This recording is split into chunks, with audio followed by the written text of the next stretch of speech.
Assalamualaikum warahmatullahi wabarakatuh dan salam sejahtera kepada rakan-rakan dan Dr. Ahmad Zamri bin Mansur selaku pensyarah kami. Pada hari ini, saya akan membentangkan tentang tajuk penggunaan peta ITING untuk meningkatkan pencapaian mata pelajaran sejarah bagi pelajar tingkatan 1. Slide seterusnya, saya ingin memperkenalkan ahli kumpulan kami iaitu Amna binti Yasin, Ani Sofia binti Zakaria, saya sendiri Ahmad Syakirin bin Ramli dan juga Mio Ahmad Irsyad bin Mio Ahmad Isyam.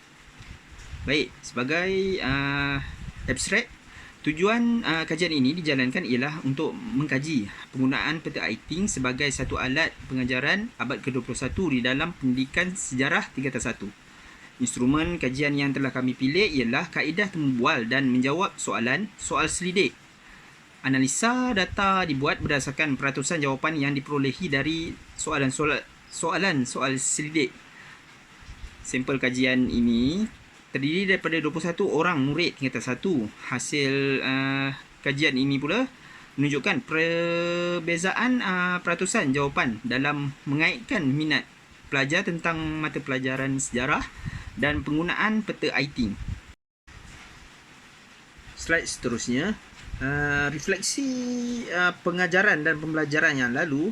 Menurut artikel Plan Pembangunan Pendidikan Malaysia 2013-2025 KPM, penggunaan peta ITING di dalam mata pelajaran sejarah dapat merangsang kemahiran berfikir aras tinggi KBAT dan membantu guru untuk merancang aktiviti pengajaran dan pemudahcaraan PDPC berjalan lancar.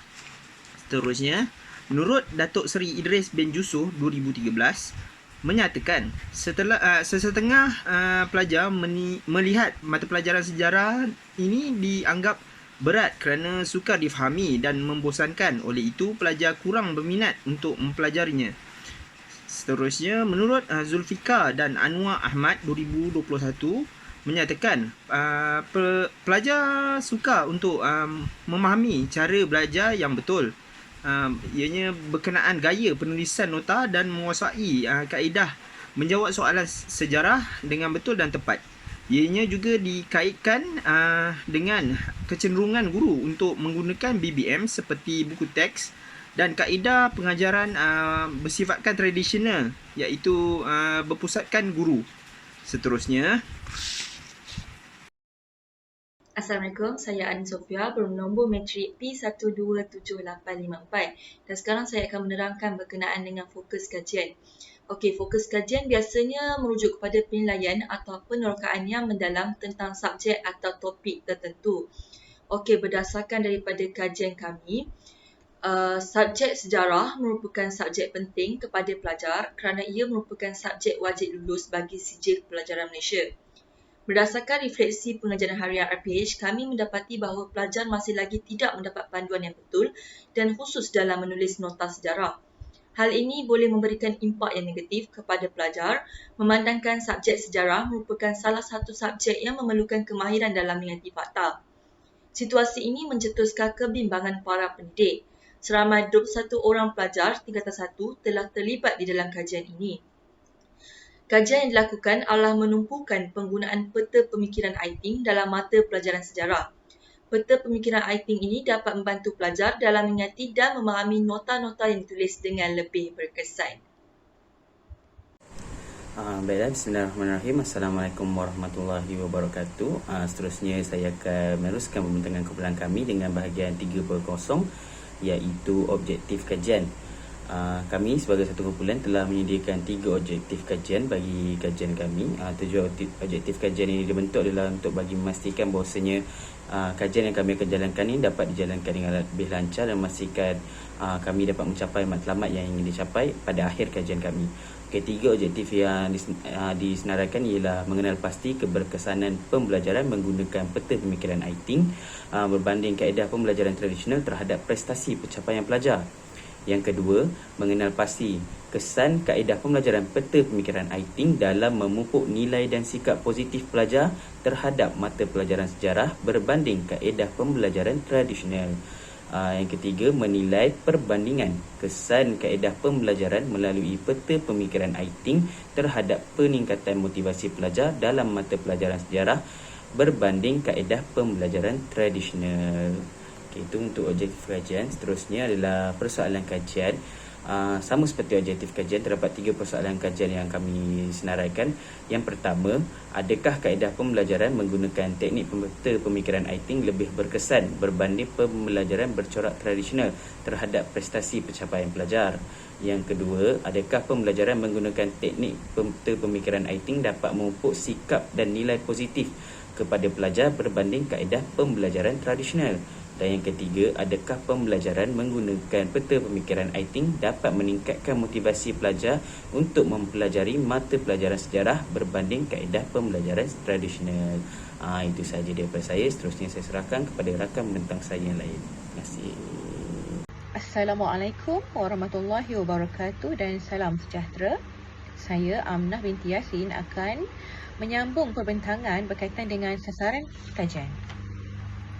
Kumpulan sasaran atau subjek kajian diambil daripada 21 orang pelajar tingkatan 1. Kajian ini dibuat adalah untuk meningkatkan semangat dan menarik minat pelajar dalam subjek sejarah serta memastikan proses PDPC dapat dijalankan dengan lebih berkesan. Tinjauan awal dan penilaian. 5.1 cadangan tinjauan awal, iaitu yang pertama perancangan. Kajian ini melibatkan 21 orang murid tingkatan 1 bagi sampel kajian. Jadual perancangan menjalankan kajian adalah dalam tempoh masa yang telah ditetapkan. Seterusnya adalah pemerhatian. Tinjauan awal mendapati bahawa pelajar kurang berminat dalam subjek sejarah yang dikatakan agak sukar untuk mengingati fakta-fakta sejarah. Kajian ini dibuat bagi mengenal pasti adakah penggunaan peta Eyting berjaya menarik minat pelajar terhadap subjek sejarah. Seterusnya soal selidik.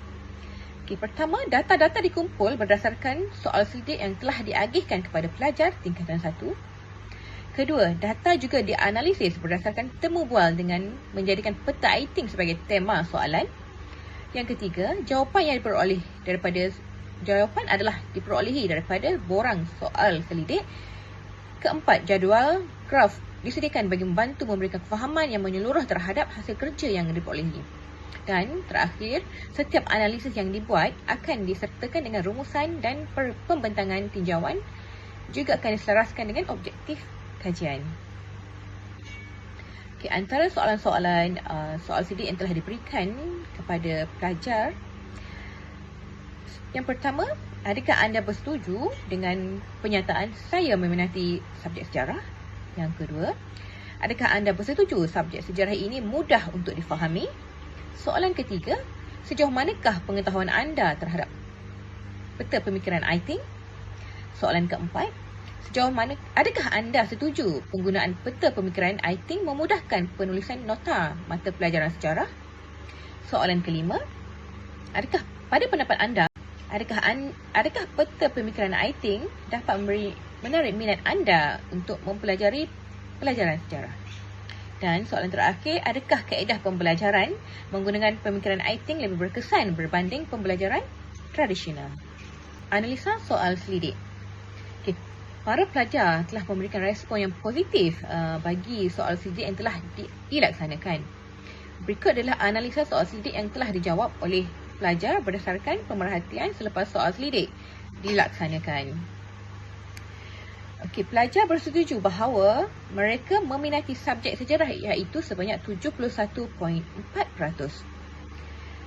Walaupun pelajar bersetuju mereka meminati subjek sejarah, tetapi hanya 19% sahaja yang sangat setuju bahawa subjek sejarah mudah difahami. 38.1% bersetuju dan 42.9% kurang bersetuju. Ini menunjukkan bahawa subjek sejarah tidak mudah untuk difahami. Seterusnya, seramai 42.9% pelajar mengetahui kewujudan peta Eyting dan kaedah-kaedah penggunaan peta Eyting dengan betul. Manakala 57.1% pelajar lebih yakin bahawa dengan menggunakan peta Eyting memudahkan mereka menulis nota sejarah. Seterusnya, 52.4% pelajar bersetuju bahawa dengan menggunakan peta Eyting mereka lebih mudah untuk memahami setiap topik dengan cepat. Seterusnya, peta IT juga telah menarik 61.9% pelajar lebih untuk meminati subjek sejarah, dan yang terakhir 52.4% pelajar mengatakan bahawa pembelajaran menggunakan peta IT lebih berkesan berbanding pembelajaran tradisional. Suasana pembelajaran lebih meyakinkan dan menyeronokkan kerana dengan menggunakan peta IT, pembelajaran yang dijalankan lebih mudah difahami. Seterusnya adalah penilaian. Kajian ini telah dilaksanakan dalam tempoh 4 minggu. Semasa menjalankan kajian, pelajar telah dibimbing bagi menjawab soal selidik yang telah diberikan. Penilaian bagi kajian ini menunjukkan bahawa minat pelajar terhadap subjek sejarah adalah sangat baik. Tetapi pelajar sukar untuk memahami dan menguasai subjek sejarah. Oleh itu, dapat dinilai bahawa penggunaan peta IT dalam subjek sejarah sangat relevan dan sangat membantu pelajar untuk menguasai dan memahami subjek sejarah. Dengan ini diharap dapat meningkatkan motivasi pelajar untuk meminati subjek sejarah yang merupakan salah satu subjek wajib lulus di peringkat SPM. Baiklah, seterusnya bahagian 6.0 iaitu program intervensi yang dicadangkan. Yang pertama ialah memberikan pendedahan dan latihan kepada guru. Penggunaan peta IT amat penting bagi membantu murid-murid supaya mereka dapat bersedia dan dapat bersaing dalam arus globalisasi yang moden pada masa kini. Disebabkan itu, wujudnya keperluan untuk memberikan pendedahan dan latihan kepada guru. Hal ini kerana melalui pendedahan dan latihan kepada guru, kita dapat memastikan bahawasanya negara kita mempunyai guru yang mempunyai tahap kesediaan yang tinggi dan dapat melengkapkan diri mereka dengan kemahiran dari aspek kognitif, tingkah laku dan efektif sebagaimana hasrat negara yang tertulis dalam falsafah pendidikan negara. Disebabkan itu juga pendedahan dan latihan kepada guru ini amat penting juga kerana guru merupakan elemen utama kepada proses penyampaian maklumat yang berkesan. Walaupun kebanyakan guru menyedari bahawa kepentingan penggunaan PAK21 khususnya berkaitan dengan penggunaan peta pemikiran IT, namun guru-guru masih lagi kurang yakin untuk mengaplikasikan penggunaan peta IT dalam sesi PDPC. Disebabkan itulah wujudnya keperluan untuk memberikan guru lebih latihan dan pendedahan kepada guru. Sebagai contoh, latihan dalam perkhidmatan. Melalui usaha ini secara tidak langsung kita dapat memastikan bahawasanya pelaksanaan PAK21 lebih banyak dilakukan di dalam PDPC di sekolah-sekolah dalam negara kita. Baiklah, seterusnya iaitu cadangan yang kami cadangkan adalah aktiviti PAK21 Travelling 5. Ini merupakan contoh aktiviti yang boleh dilakukan oleh guru-guru. Melalui aktiviti ini, guru memberikan penerangan berkaitan dengan aktiviti yang akan dijalankan. Murid kemudiannya akan dibahagikan kepada beberapa kumpulan kecil. Setiap kumpulan akan dibekalkan dengan satu fail yang mengandungi beberapa soalan dalam bentuk peta pemikiran IT. Setiap kumpulan kemudiannya diberi masa 10 sehingga 15 minit untuk menulis jawapan mereka di dalam ruangan yang disediakan, dan jawapan tersebut perlu dimasukkan ke dalam fail. Fail tersebut pula akan diedarkan ke kumpulan lain dan kumpulan tersebut dikehendaki membaca soalan dan jawapan yang terdapat dalam fail berkenaan sebelum dibincangkan, ditambah, dihurai atau disunting.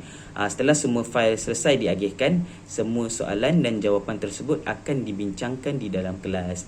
Hasil daripada perbincangan tersebut juga, hasil kerja-kerja tersebut juga boleh dijadikan sebagai nota tambahan buat pelajar-pelajar. Seterusnya ialah aktiviti PAK21 Gallery Walk.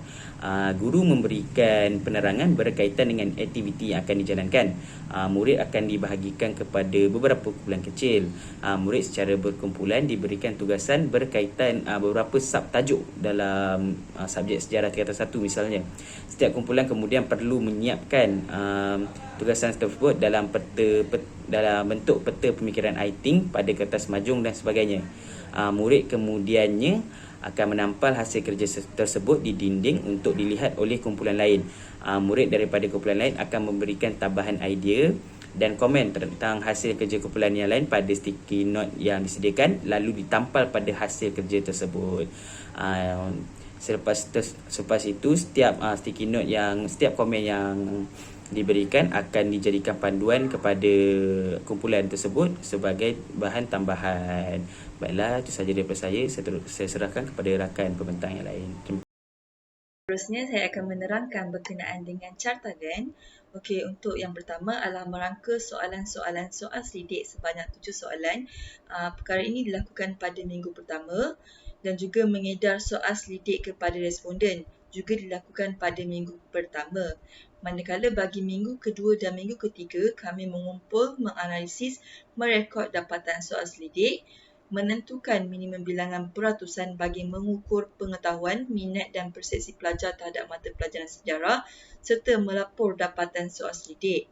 Bagi minggu keempat, kami merangka aktiviti interversi dan yang terakhir yang juga dilakukan pada minggu keempat, kami menjalankan program-program intervensi.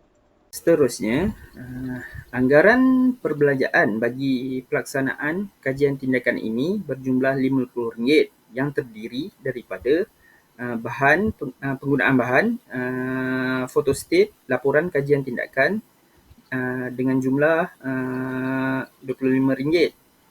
Yang kedua adalah penggunaan kertas A4 yang berharga RM10 untuk satu rim. Kami menggunakan 2 rim yang jumlahnya bersamaan dengan RM20.